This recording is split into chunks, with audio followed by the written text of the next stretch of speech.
Hello and welcome back to your own YouTube channel H for Hindi 121 जहां हम बात करते हैं अलग अलग तरीके से आपको इंग्लिश सिखाने की। अल्टीमेट आइडिया ये है कि देखिए, कोई भी ऐसा इंसान नहीं होगा, खासतौर पे जो हिंदी मीडियम से पढ़ा हुआ हो, जो कि पूरी की पूरी सोच अपनी बिना ट्रांसलेशन सीखे बिना ट्रांसलेशन समझे इंग्लिश को अपनी बना सकता हो बेहतर। तो आपने क्या करना है, सबसे पहला काम वो वीडियो को करना है लाइक, चैनल को सब्सक्राइब, शेयर करना है इसे अपने दोस्तों के साथ जो आपको लगता है पा सकते हैं इससे फायदा। और कमेंट में क्या लिखना है वो आपको थोड़ी देर में बताता हूँ। आइए करते हैं शुरुआत। उन्होंने कहा कि वो अब कभी झूठ नहीं बोलेगा। तो सबसे पहले हम इसका ट्रांसलेशन देखेंगे, फिर देखेंगे कि इसमें ये क्या एक कॉमन एरर है जो अक्सर लोग करते हैं ऐसे स्टेटमेंट्स में, और फिर उनका करेक्ट वर्जन भी। सो उन्होंने कहा, दे सेड। ये तो क्लियर है कि यहाँ पर शुरुआत में अगर उन्होंने कहा गया है तो यहाँ पर अगर वह का इस्तेमाल हुआ है तो ये दोनों अलग अलग सब्जेक्ट्स हैं। ये ऐसा नहीं है कि पहली बार उन्होंने कह दिया और दूसरी बार वह आ रहा है एक ही इंसान के लिए। तो अगर यहाँ पर उन्होंने था तो यहाँ पर ये तो वो आता है ना। तो इस वजह से हम इसे कहेंगे दे सेड। उन्होंने कहा कि दैट, वह अब कभी झूठ नहीं बोलेगा। ही, वह के लिए, और अब कभी झूठ नहीं बोलेगा, फ्यूचर की बात हो रही है।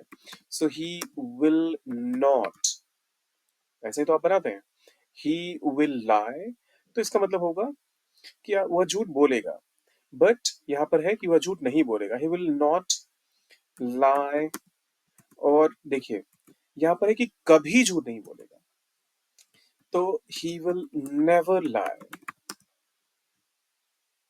और वह अब कभी झूठ नहीं बोलेगा, तो नाउ। ये देखिए, ये टिपिकल जब हिंदी टू इंग्लिश ट्रांसलेशन कर रहे होते हैं, लिटरल ट्रांसलेशन जब आप कर रहे होते हैं, तो इस तरह की मिस्टेक्स होती हैं।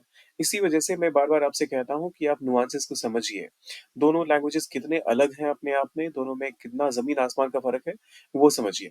आइए देखते हैं कि इसमें मिस्टेक्स क्या है, इनएक्यूरेसीज क्या क्या है। सबसे पहली चीज कि दे सेड दैट, अगर ये पूरा सेगमेंट आपका सेंटेंस की शुरुआत में पास्ट में आ गया है तो ये फ्यूचर के साथ कभी पेयर अप नहीं होगा। तो इस केस में हम क्या करते हैं, दे सेड दैट, और ये वाला जो विल है उसको कर देंगे हम वुड। तो विल का पास्ट भी इसी वजह से लोग इसको कहते हैं, वुड को कहते हैं। So they said that he would never lie. और नाउ का कोई सेंस नहीं बनता इस सेंटेंस में, तो आप यहाँ पर नाउ के बदले अगेन का इस्तेमाल कर सकते हैं कि वह अब कभी झूठ नहीं बोलेगा। कहने का मतलब वही तो है कि वह दोबारा कभी झूठ नहीं बोलेगा। So they said that he would never lie again. उन्होंने कहा कि वह अब कभी झूठ नहीं बोलेगा। हम सारा खाना खा चुके हैं।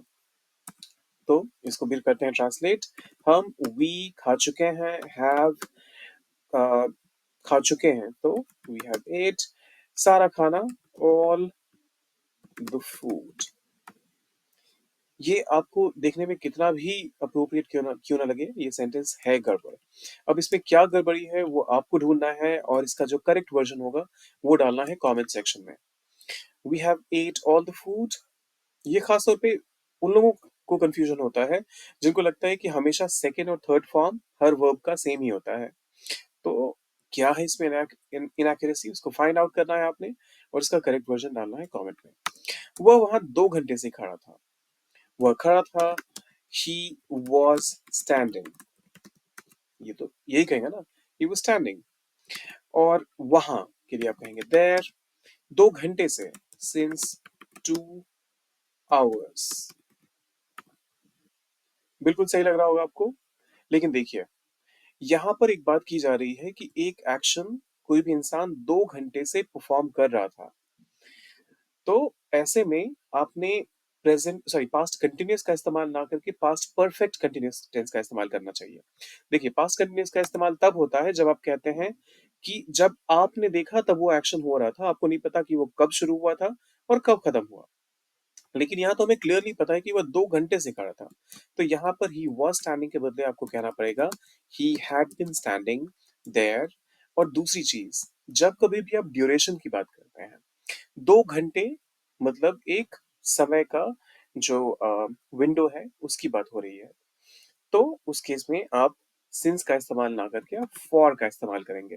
फ्रॉम 2 आवर्स अगर आप कहेंगे तो वो भी इक्वली इनकरेक्ट है, वो भी मत इस्तेमाल कीजिएगा। So the correct version of this would be he had been standing there for 2 hours. वह वहां 2 घंटे से खड़ा था. He had been standing there for 2 hours. अच्छा, एक और चीज का ध्यान रखिएगा. अगर यहाँ पर मान लीजिए ऐसा कहा जाता कि वह वहां 2 बजे से खड़ा था, तो उस केस में आप कहते since 2 o'clock. तो मान लीजिए अगर यहाँ पर एक बार फिर से एज्यूम कर लीजिए कि यहाँ 2 घंटे के बदले लिखा हुआ है कि 2 बजे से खड़ा था, तो आप कहेंगे सिंस 2. और ओ हमें क्योंकि पता नहीं है कि 2 AM की बात हो रही है या PM की, तो इस वजह से हम 2 o'clock लिखेंगे. तो he had been standing there since 2 o'clock. तो ये ध्यान रखिएगा, एग्जैक्ट टाइम की अगर बात हो रही है, कितने बजे थे, कौन सा दिन था, कौन सी तारीख थी, तो सिंस. अगर ड्यूरेशन की बात हो रही है कि कितने दिनों की बात है या कितने घंटों की बात है, कितने मिनटों की बात है, कितने सालों की बात है, तो उन सारे केसेस में आप फॉर का इस्तेमाल करेंगे. आई एम श्योर कि इसके बाद आपको कोई कंफ्यूजन नहीं होगा इसमें. फिर आता है मैंने पहले कभी ऐसा नजारा नहीं देखा.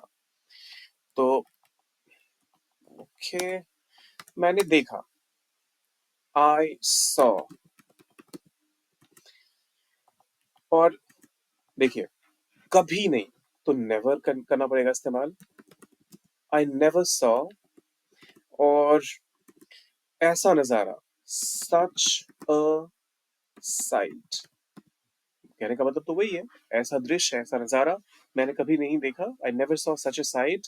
पहले, before. I never saw such a sight before. ये आपको सुनने में जितना भी अप्रोप्रिएट लग रहा हो, ये है नहीं. इसमें क्या इनएक्यूरेसीज हैं, आइए वो समझते हैं. देखिए, दो चीजों का आपको ध्यान देना पड़ेगा.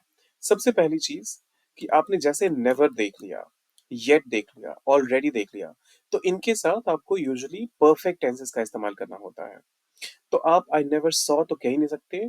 आप कहेंगे आई हैव नेवर, और क्योंकि हैव आ गया तो आपको सीन का इस्तेमाल करना पड़ेगा. I have never seen such a sight before. एक तो ये रीजन है. दूसरा रीजन ये है कि जब आप ऐसा कुछ कहते हैं कि पास्ट की कोई एक घटना है जिसकी वजह से आपका प्रेजेंट इफेक्ट हो रहा है. अब यहाँ पर ये स्टेटमेंट यूज करने का, अगर कोई ये लाइन कह रहा है तो मतलब तो यही निकल कर आ रहा है कि पास्ट में कोई ऐसा एक्शन नहीं हुआ कभी जिसकी वजह से वो इंसान ऐसा बोल रहा है. तो ऐसे में आपको प्रेजेंट परफेक्ट का इस्तेमाल ही करना चाहिए, पास्ट परफेक्ट का नहीं. तो दो रीजन है और दोनों को मिलाकर जब हम देखते हैं तो फाइनल स्टेटमेंट हमारा बनता है मैंने पहले कभी ऐसा नजारा नहीं देखा. I have never seen such a sight before. फिर आती है हमारी आखिरी लाइन. वह अपनी पसंदीदा किताब पढ़ रहा था. He was. देखिए, कंटिन्यूस टेंस का सेंटेंस है. He was reading his. पसंदीदा किताब के लिए आप कह सकते हैं मोस्ट. अरे, हिज मोस्ट फेवरेट. और किताब के लिए बुक. वो अपनी पसंदीदा किताब पढ़ रहा था. He was reading his most favourite book. सुनने में तो अप्रोप्रिएट लग रहा होगा, कोई इसमें चैलेंज भी नहीं है. सबसे बड़ा प्लस पॉइंट जो है वो ये कि इसमें कहीं ऐसा नहीं दिया गया है कि 2 बजे से किताब पढ़ रहा था, 2 घंटे से किताब पढ़ रहा था, जिसकी वजह से कि हमें यहाँ पर पास्ट परफेक्ट कंटिन्यूस का इस्तेमाल करना पड़े. तो रहेगा तो पास्ट कंटिन्यूस ही. लेकिन यहाँ जो एरर है, यहाँ जो मिस्टेक है, वो इस पार्ट में है. मोस्ट फेवरेट का इस्तेमाल आप नहीं करेंगे. देखिए, फेवरेट का मतलब ही होता है जो कि अपने आप में बेहतरीन हो, जो अपने आप में सामने वाले की पसंदीदा हो. तो इसमें अलग से मोस्ट का इस्तेमाल नहीं होता है. ये अपने आप में एक सुपरलेटिव डिग्री का वर्ड है, एडजेक्टिव है. तो आप कभी भी ये नहीं कहेंगे he was reading his most favourite book. You would always say he was reading his favourite book. फटाफट से एक बार रिवाइज करते हैं.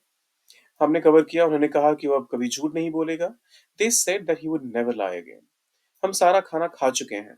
We have ate all the food. लेकिन ये इनकरेक्ट है. इसका करेक्ट वर्जन क्या होगा वो डालिए कमेंट सेक्शन में. वह वहां 2 घंटे से खड़ा था. He had been standing there since 2 o'clock. Sorry, ये हमने रिवाइज किया था फॉर 2 hours. या फिर अगर लिखा होता कि वह 2 बजे से खड़ा है, तो सिंस 2 o'clock. मैंने पहले कभी ऐसा नजारा नहीं देखा. I have never seen such a sight before. वो अपनी पसंदीदा किताब पढ़ रहा था. He was reading his favourite book. जाने से पहले आपने क्या करना है, कमेंट सेक्शन में करेक्ट वर्जन लिखना है या फिर लिखना है आई वांट मोर.